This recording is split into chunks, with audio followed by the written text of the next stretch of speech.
Hello and welcome to this festive edition of a Grand Tour with my Great Great Grandad. My name's Ed Hill and we've now reached episode 14, accompanying my great great grandfather William Mowbray Scott on his travels around Europe and the rest of the world, taken from his journals written in the 1840s. So I suppose I'll just begin the usual things. If you want to listen to previous episodes, they're all available on pretty well every podcast platform that you can think of. So Apple Podcasts, Amazon Music, Spotify, Deezer, TuneIn. And if you just Google it, it should come up. It's on YouTube as well, sorry. And if you Google it, A Grand Tour with my Great Great Grandad, you'll see the results there. I think the Acast website comes up first, but then there's all the other things. And also, if you want to follow me in regards to the podcast, then there's also a Twitter page, Scott of the Historic, and that's at 3G Grand Tour. That's the number 3G Grand Tour. And there's also a Facebook page, which is at Grand Tour with my Great Great Grandad. Right, that's all that stuff out of the way. So this is being recorded in the Christmas period, Boxing Day, in fact, of 2022. So I'm recording this while my children are still asleep and recovering from the excitement of yesterday. So hopefully they're so worn out from yesterday that I can get this introduction done before chaos ensues again.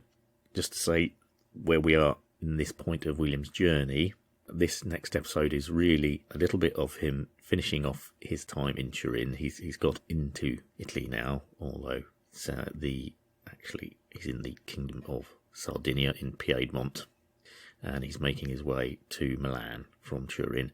So this episode begins with a little bit of his time in Turin. He's just a couple of days in Turin, and then continuing his journey through that bit of northern Italy to get to Milan, which of course is the location of the railway where he's going to start working as an engineer and railway driver on this newly built, virtually the first steam railway in Italy. In fact, what actually happens is he gets to Milan and he still has about 3 weeks before he starts work on the railway itself. I think it's probably because the steam engines that are being exported from the UK are still on their way to the railway. The railway's been built, but the actual steam locomotives that are going to pull the carriages and wagons hasn't arrived yet, so he's still awaiting those. I think it's a really nice episode, actually. There's some nice moments coming up about things he's observing as an Englishman encountering this part of northern Italy's culture for the first time. As with most of the journals, there's quite a focus on the religious aspects of life, and being a Protestant in a profoundly Roman Catholic area of Europe at that time creates quite an impression on him. But it's also nice because he's observing some of the local traditions as well, and dress and things in this area. So really that's about it to say on this episode. Whittled on again too much. So this is the next episode, 14. I do hope you enjoy it.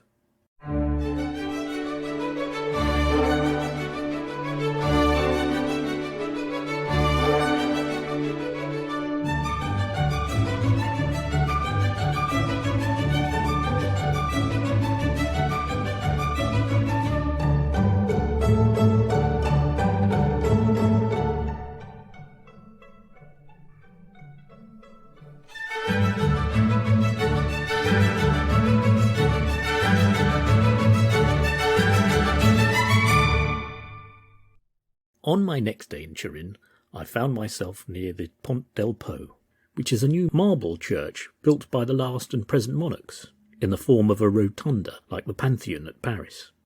This is intended as the burying place of the present dynasty. This church also must have cost an enormous sum of money, as the whole of the materials are of the richest kind. Not far from this is the Capuchin monastery, a building of large size, but not possessing much architectural pretensions. Just to explain, the Capuchin monks are essentially they're Franciscan monks, a particular order that try to live their lives as close to St. Francis of Assisi. Or to quote Morgan and Wise, that Francis of Assisi, he was Assisi. Like St. Francis of Assisi, they basically live their lives as close to St. Francis of Assisi and his example, so very austere, simple life. They sort of emerged just around the 1500s, and they're still around today, but they're a kind of, hardline, they're kind of hardline group of Franciscan monks, to put it very, very simplistically.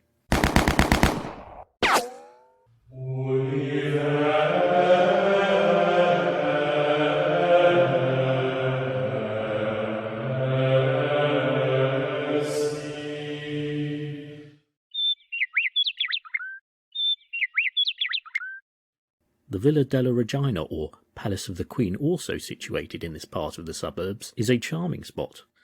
There are 2 bridges across the River Po. The old bridge of 5 arches is an elegant specimen of art, built entirely of granite and marble, and combining a light and airy span with perfect solidity of structure. The new bridge crosses the river with only 1 arch, with the enormous span of 168 feet, and is a most remarkable light structure, as well as being particularly elegant. The piers or landwork that this immense arch abuts against are of enormous size and strength, though hid from the eye of the casual observer by being under the roadway. About half a league from the city on the banks of the Po is the beautiful and celebrated Castle of Valentine, the gardens of which are very extensive and applied to botanical studies.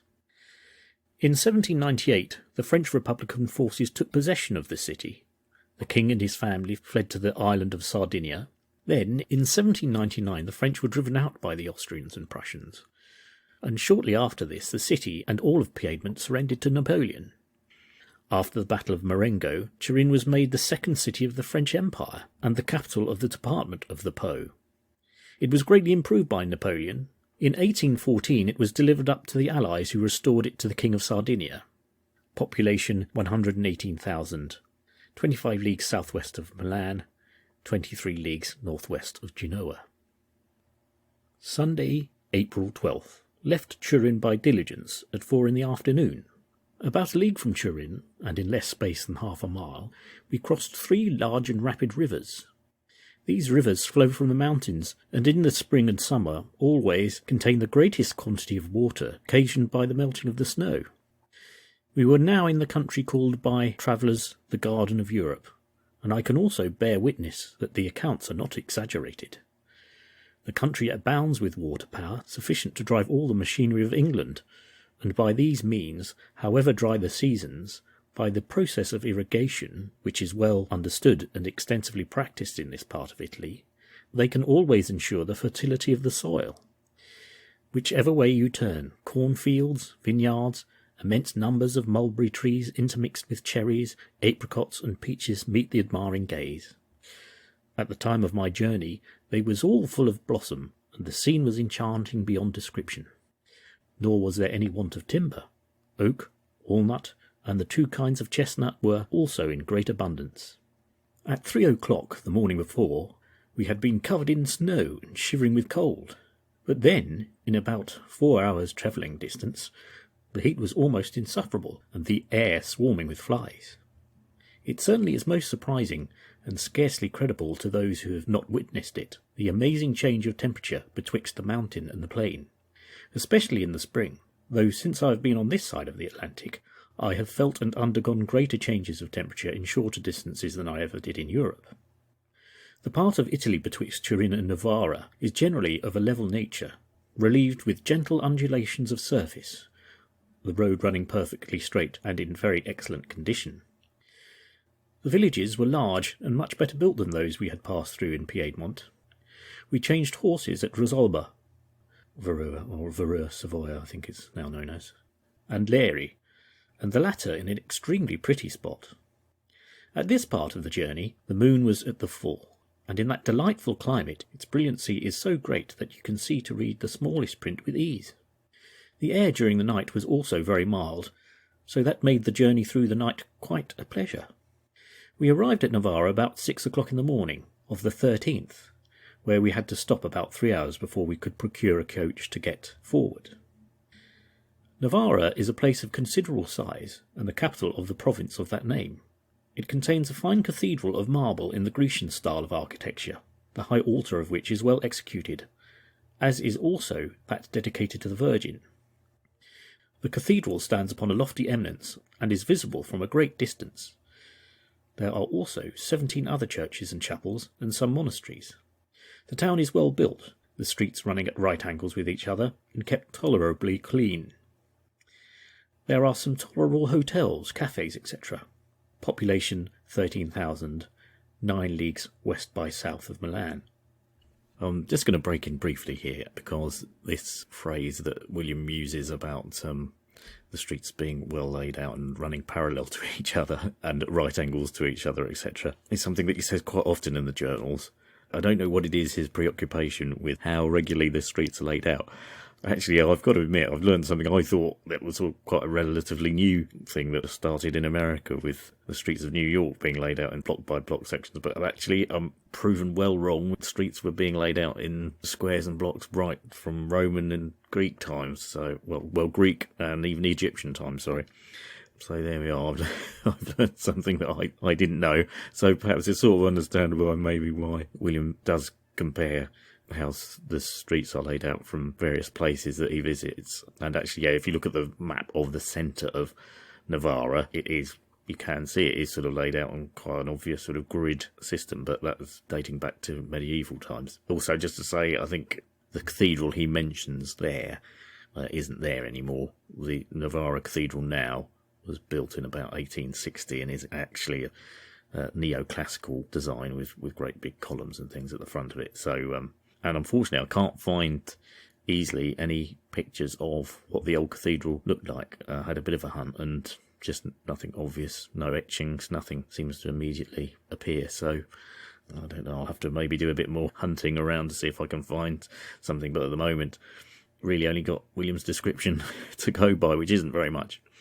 But in Navarra, I think, did he say 20,000 people living there? It's apparently about over 100,000 people live there now. So that gives you an idea of the expansion of I think it's the city now, Navarra, rather than a town. But in that time when William was travelling, it was an important point in the journey between Turin and Milan. So it's definitely the route that most people would have gone through Navarra whilst on their way from Turin to Milan.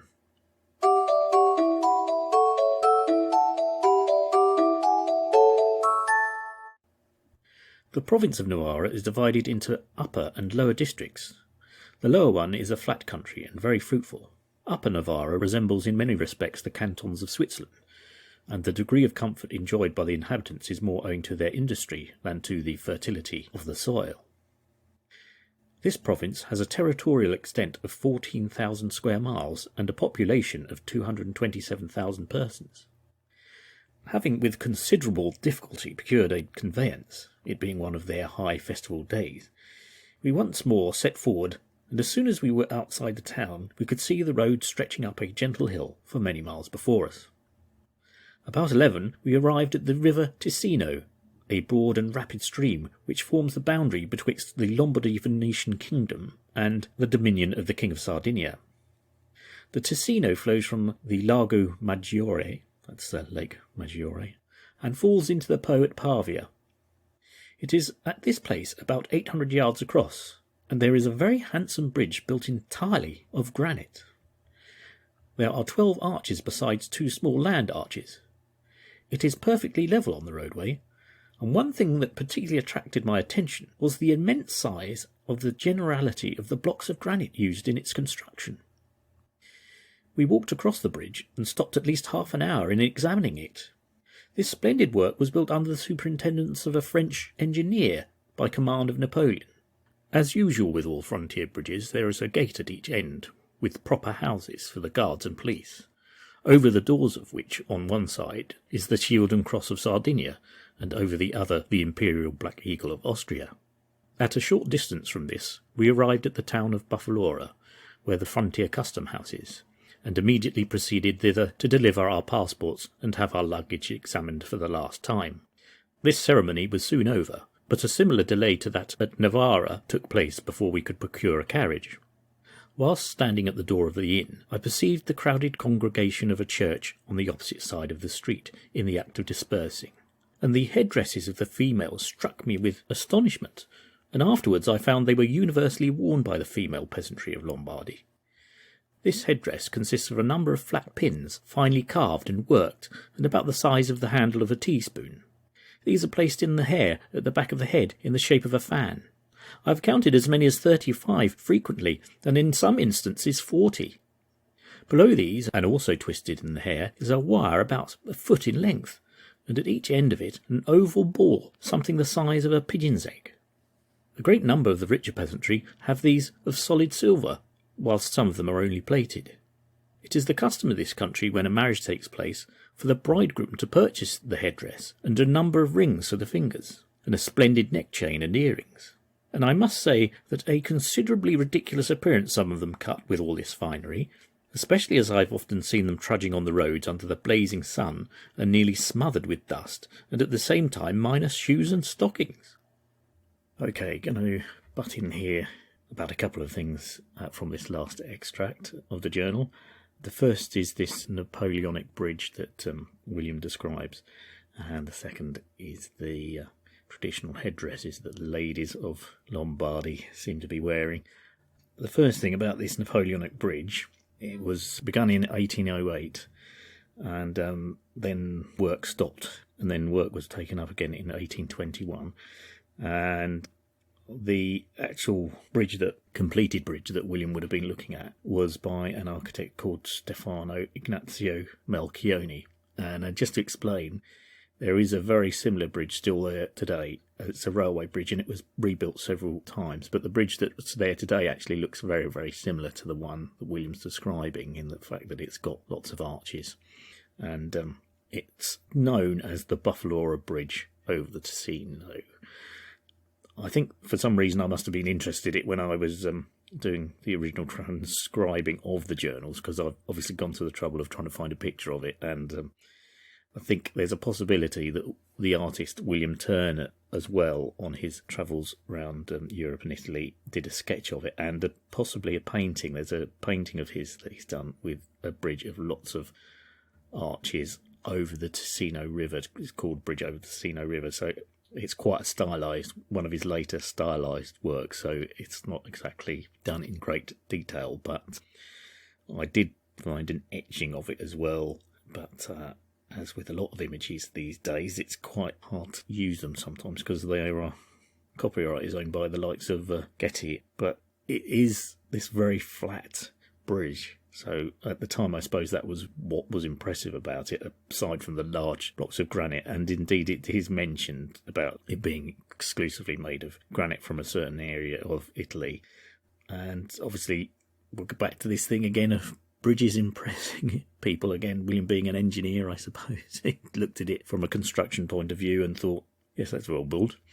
And strategically, actually, it was quite an important bridge. I suppose it would be in the sense the reason Napoleon wanted it built was he got fed up. He was on one of his campaigns into Italy, and he got fed up because he got stuck at the Ticino River. So then, after he'd managed to cross the river, he demanded that a bridge be built, and it became quite an important strategic bridge through several military campaigns, Italian unification, and even right up until the Second World War, it was an important bridge. In fact, the British actually tried to bomb it at some point, but missed.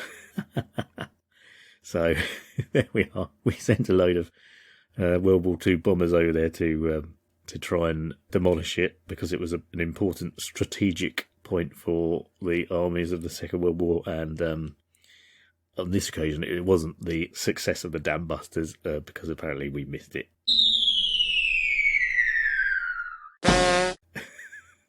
and it's still standing today. But the bridge that's there today pretty certain isn't the actual one William's observing, but it has been there a long time. Now it's just, as I say, it's just a railway bridge. I thought it was just quite interesting because William Turner possibly painted it. So if you look at that bridge over the Ticino painting, you should see it. It should come up. The trouble is, of course, Turner did an awful lot of bridges and sketches, so it's sometimes quite hard to identify which is which. And indeed, I'm not exactly sure this is the bridge that the painting I think is one he did is the same, but it looks very similar. So I thought I'd just discuss it, really. I don't know why. I think it's because William was so impressed by its engineering, and then in my research, I discovered that actual bridge isn't there anymore. I mean, it's amazing, really, over the years how things are demolished and rebuilt. But the version that is there today still looks very similar. Actually, as William describes it, I think it's 12 arches or 11 arches, 2 on the land. I managed to eventually find some drone footage of it, because it's actually quite hard to pin it down. And find what the bridge is there, because I suppose these days it's just considered a rather nondescript railway bridge. But I finally found some drone footage, because there are actually 2 bridges side by side. There's this one, and then there's a more modern road bridge built probably only about 300 yards further down or up the river from it. But it's where the high-speed railway line goes from Turin to Milan. So the high-speed railway line goes over it. And just goes to show you, the engineering at the time, I think there was an element of it being considered an engineering feat that was meant to look impressive. Again, all part of sort of Napoleon's way of imprinting his will, but also his kind of regime onto the people of Europe by demonstrating what great works of engineering he could achieve and would be responsible for. Moving on to the headdress that William mentions the peasantry wearing in this part of Lombardy, I'm indebted actually to a website or sort of blog called Folk Costume and Embroidery, and I think it's researched by someone called Roman Corsicant. It's a very good website if you want to know about European and wider world folk costumes. So I must thank Roman for the website, because it certainly helped me to find out more about this particular type of headdress that the ladies were wearing in Lombardy at this time. William describes it pretty well, really. Basically, the women would put their hair in a knotted bun at the back, and then in it you get this fan of, as he says, spoon-like hairpins with a bit of an ornate decoration at the end, that's then placed into the top of the bun, and so it creates this sort of fan effect around the top of the head, almost like a bit of a halo, I suppose. And then, quite weirdly, underneath the bun is this long hairpin with, as he describes, egg-like shaped globes either end that holds the whole ensemble or creation together. And it is very elaborate, and I can see would be, if they were made of solid silver, obviously would be quite valuable. They were worn by women in this alpine region of Italy and a bit into Switzerland as well. So there's a kind of, because you get the kind of crossing of the borders, so it's a kind of traditional costume of bits of Switzerland and alpine Italy. Later, as time evolved, you can imagine, because it was quite a hard thing to put in the hair, and I imagine it was a rather involved process of doing it. It was obviously quite an elaborate thing to put together. It sort of evolved. I think first they joined the pins together so they could all be put together in one go. And then later on, I think then that it evolved into more like a lace fan of similar shapes rather than actual hairpins, or spilloni, as they're called. And the whole costume or headdress thing is called a la regalia. I'll have to get my Italian pronunciation sorted on that. La regalia. But it is the traditional dress. I think the interesting comment about this is that William at the end says, they look rather ridiculous with these very, very elaborate headdresses on, and yet they're going around covered in dust and they've got no shoes and stockings on. But of course, I suppose that's the very essence of what traditional folk dress was. It was what people were wearing every day during that time, whether they had shoes or not. It's interesting because the research would suggest it was mainly worn on sort of festival days and high feast days, but here we are, Williams was saying that they were wearing it all the time. Interesting kind of attitude you get there from William about it. I mean, they look very impressive. I'm sure you probably think it's very attractive headgear if a bit involved. Of course, I'll post a picture of it on the Twitter feed and on the Facebook page of it, so you can get a sense of it. And as I say, it's that traditional dress of the time, worn by the folk people of the time. So I don't suppose William should really be that surprised that they're also wearing it. Well, they haven't got shoes or stockings on.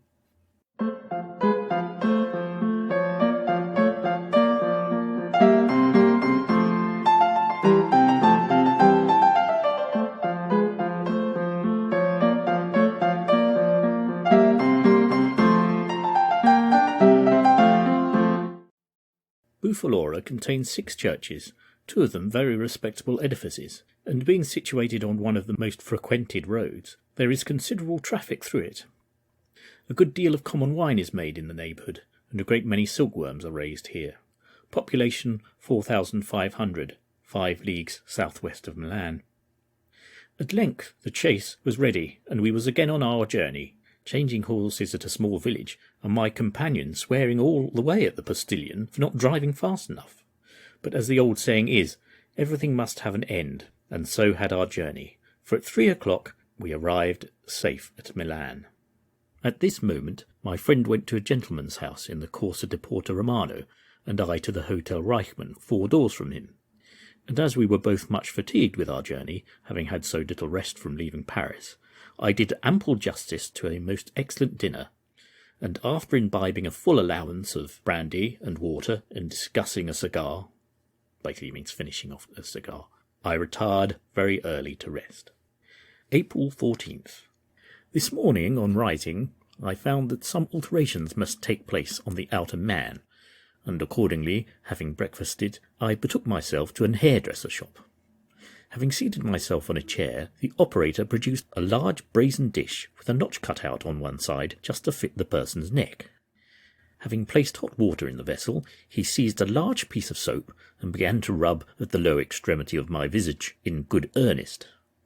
Having raised a lather to his satisfaction, he commenced strapping his razor with a great many flourishes, and then placing himself directly in front, he began waving his arm as if the cutting of my throat was to be the next part of the business. But just at that moment I heard the tinkling of a bell in the street, and the barber, instantly laying down his weapon, threw himself on his knees before the open door and began crossing himself and muttering over his prayers, leaving me sitting there in the greatest astonishment. But, however, in a few minutes I was at the bottom of the whole mystery. A person passing the shop carrying a cross borne aloft. After him 4 boys in white surplices, 2 carrying large silver candlesticks, and the other censers in which incense was burning. Then came a priest clad in scarlet robes and walking under a canopy of crimson cloth, borne by 6 men, about 50 old women with lighted candles bringing up the rear. And all this was so that the priest could administer the sacrament or extreme unction to a person in a dying state, the people here considering it one of the most unfortunate things that could happen either to them or their friends to die without having received it. And there was I sitting in the confounded barber's shop for a full 10 minutes, till the procession was both out of sight and hearing, before the stupid fellow would stir one step to complete the operation. It certainly was a circumstance that was a warning to me how I trusted myself in the hands of those gentry afterwards. I do like this little extract here of William getting stuck in the barber's shop with his visage covered in shaving foam, while the barber genuflects in the doorway as the procession goes past. It's got a nice little humorous passage in the journals. Funny enough, one observation about that particular scene is that a little while ago, while I was doing a trip for work to a machine tool company in northern Italy, in the Lombardy region, to write an article about them, the company, very kindly, there were a load of us trade journalists there, and on the way back from having visited them, they kindly took us to a castle building in that region of Lombardy, as it's near Pavia, actually. And in one of the rooms, as we were being shown around, the various coats of arms on the walls and portraits of members of the Visconti noble family of that area, of which this particular castle was one of their seats of power, in one of the rooms was a collection of these shaving bowls that William describes. And it's exactly that. It's like a big cereal bowl or soup bowl, but with a large brim. And on a section of that brim cut out is a semicircular shape, which goes round the person's neck. So obviously you hold it under your chin while you're shaving, which looks curious. They had, I think, one of the biggest collections of these types of dishes in the world, and they were all made out of different materials, ceramics, china, pewter, silver even. Anyway, there were certainly hundreds, if not thousands, of these things on the walls of this particular room. I'd never seen one before, but if you Google something like antique shaving bowls or antique shaving dishes, you'll see images of these things come up. Just to mention the Visconti family in that area of Milan, sort of subsequently I realised how close I was to the area that William was himself now, but they have this quite distinctive coat of arms where it's a snake eating a baby or a small child. So you've got this twisted snake or serpent with its mouth open with a half-eaten toddler with his sort of top of his torso and head sticking out. Either that or it's someone actually being born out of a serpent's mouth. There doesn't seem to be any exact origin story for it. Some have linked it to possibly the tale of Jonah and the whale, where the whale in biblical times is sometimes represented more like a serpent than a whale. It's called the Bichone, I think, is the right pronunciation. But it's quite famous, actually. I think it's actually on the badge of the Inter Milan Football Club as well. So, but yeah, it's quite a distinctive coat of arms. And I just remember them telling us about that at the time when we were doing this tour of this castle. Unfortunately, I can't remember the exact name of this castle in Lombardy, but it was near Pavia. As you can imagine, there are many, many castles in that region of Italy, many of them linked to the Visconti family, who were the dukes of the Lombardy and Milan region, dating back to, I think it's something like the 1300s and a bit prior to that. What was nice is they weren't actually open on the day we turned up, but they kindly agreed to do the tour for us anyway. There we are. That's the, the perks you get with the job of being in the trade press writing about machine tools. Yep, those is the breaks. Anyway, so I just thought I'd mention it, because these shaving dishes are quite curious looking affairs. Poor old William stuck in the barber's chair for 10 minutes. His face all covered in lather. It is quite a nice image, I must admit. And I do remember it was one of the ones that stuck in my head when I was first transcribing the journals way back in 2008.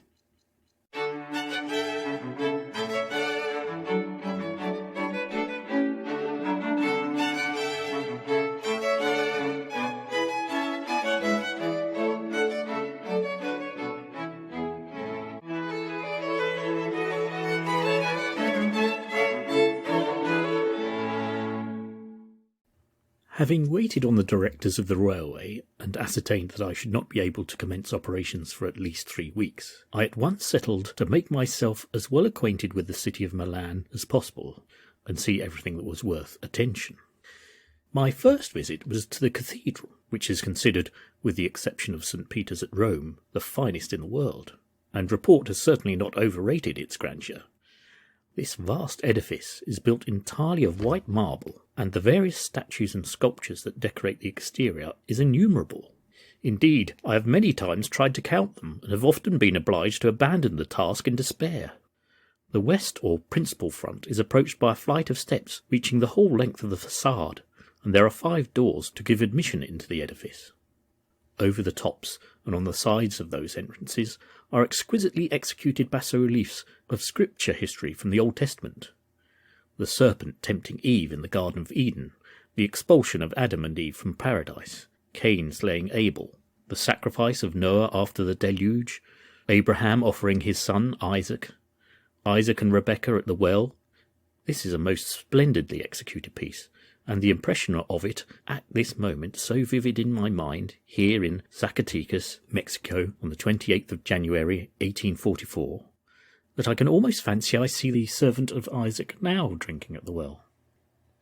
Jacob's dream of the ladder, the destruction of Sodom and Gomorrah, and Lot's wife changed into a pillar of salt, Moses found in the bulrushes, the children of Israel gathering manna and quails in the desert, Moses smiting the rock, the return of the spies from the promised land, Samson slaying the lion, Samson carrying away the gates of Gaza, the death of Samson by overthrowing the temple, Yael slaying Sisera, Elijah restoring the son of the widow to life, the death of Absalom, Susanna and the elders, and Tobit restoring his father's sight with the gall of fish.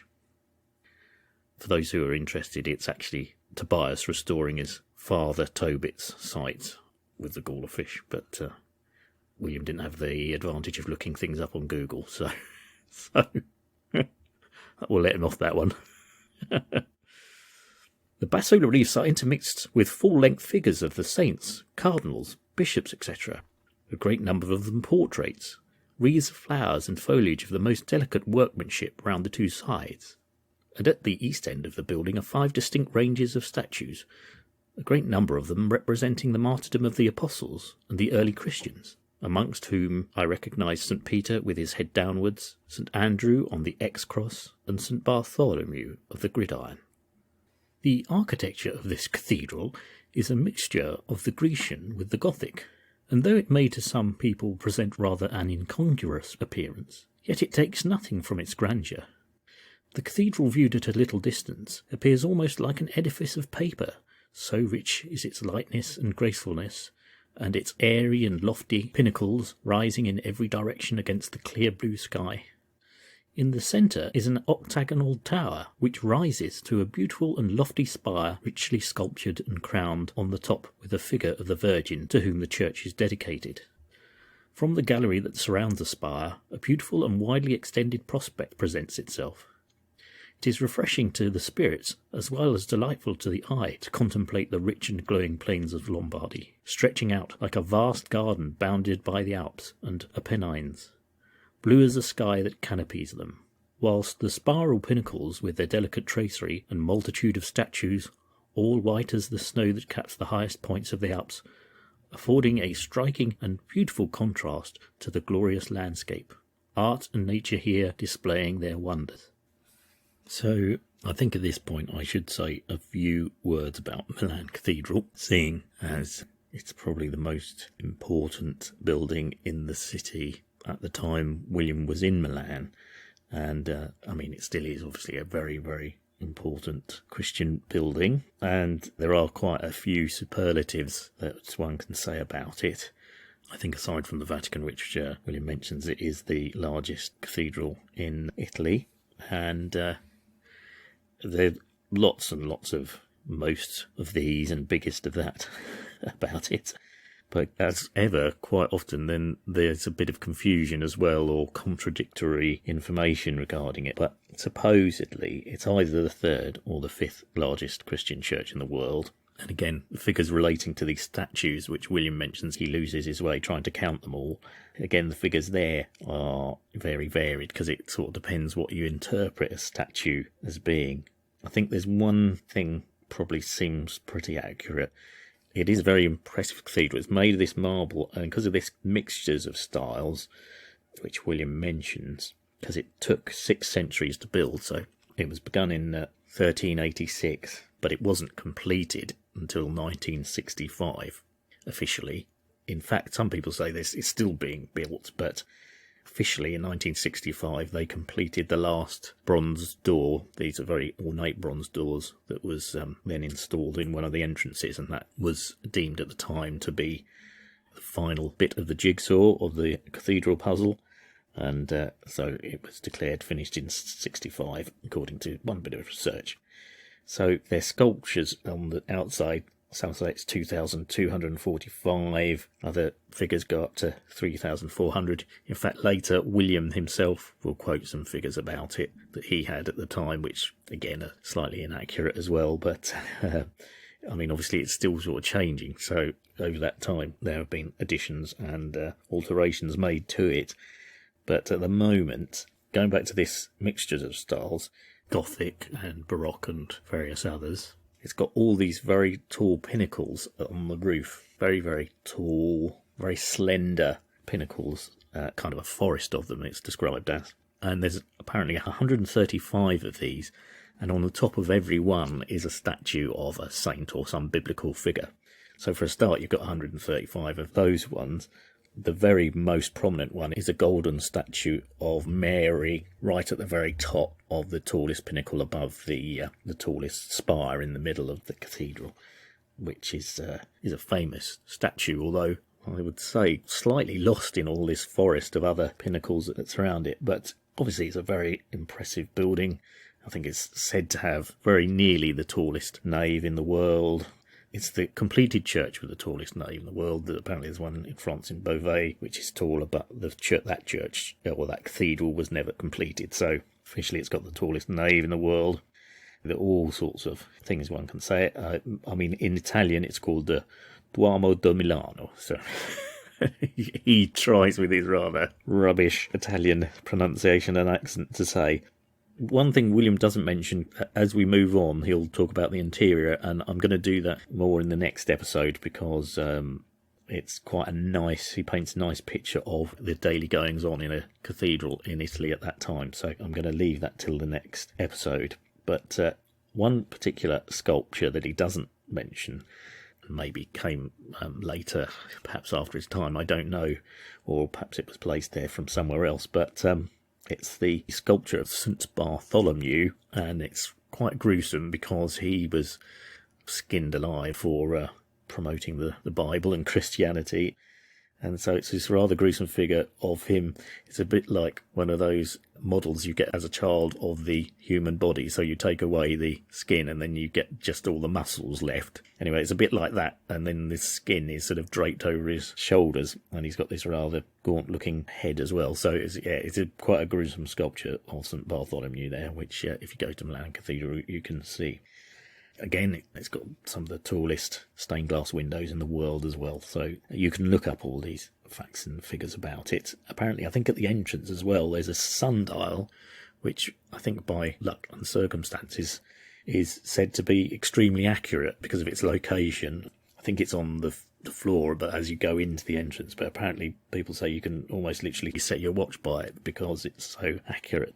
Obviously, there are lots of superlatives about it, and William is describing what he can about the exterior. So I'm going to stop here at this point.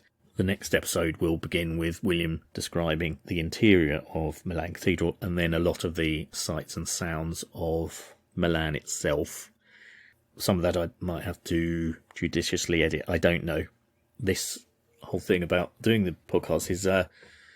I kind of realised as I'm doing it, I'm sort of rediscovering things that some things I did sort of make a note of when I originally transcribed the journals to explain them, and other things I'm sort of discovering again, stuff like the Napoleonic Bridge. I had obviously done a bit of research on before, but stuff like the traditional headdresses of the ladies in Lombardy I hadn't done. So this podcast is also a journey of rediscovery for me as well as I read them. So there's kind of little quirky bits that stick out, and then I think, oh yes, I'll investigate that a bit more. So it is actually nice. I've just read the next section, and there's a bit in there.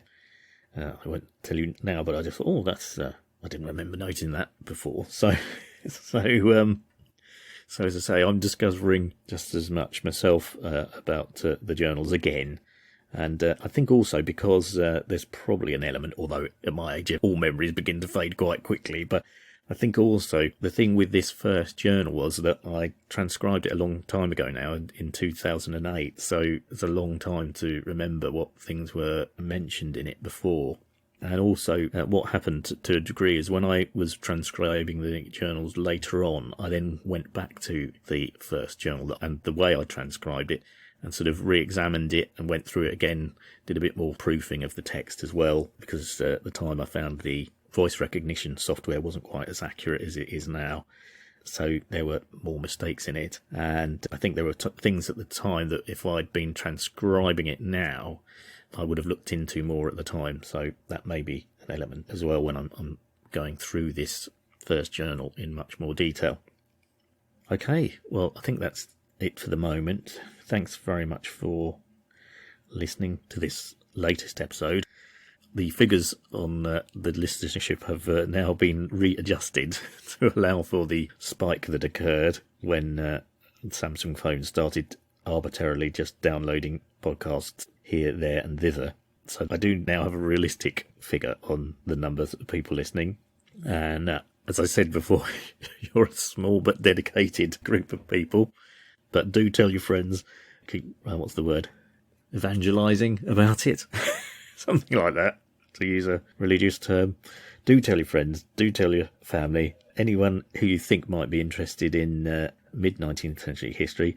I mean, I was listening to a thing about Dickens earlier today because it's Christmas, and of course Christmas Carol comes up and everything. And it's interesting, you know, William is very much a contemporary of Dickens. They were sort of born around about the same time. Dickens was born in 1812. So if you want to get a insight into the attitudes and sights and sounds of someone in the 19th century who would very much be a figure in a Dickens novel, maybe one of the people who come to Scrooge's door asking him to give money for charity, respectable, middle-class, professional person, then that would be William. Not linked to finance, though, linked to something a bit more practical like engineering, which later on his family became lawyers, but at this time William's a proper engineer, which I think personally I'm sort of proud of. Not a swindling banker, which Dickens had a few things to say about too, and lawyers. Anyway, that's it. If you have been listening, thank you very much for doing so, and I hope you're going to look forward to the next episode.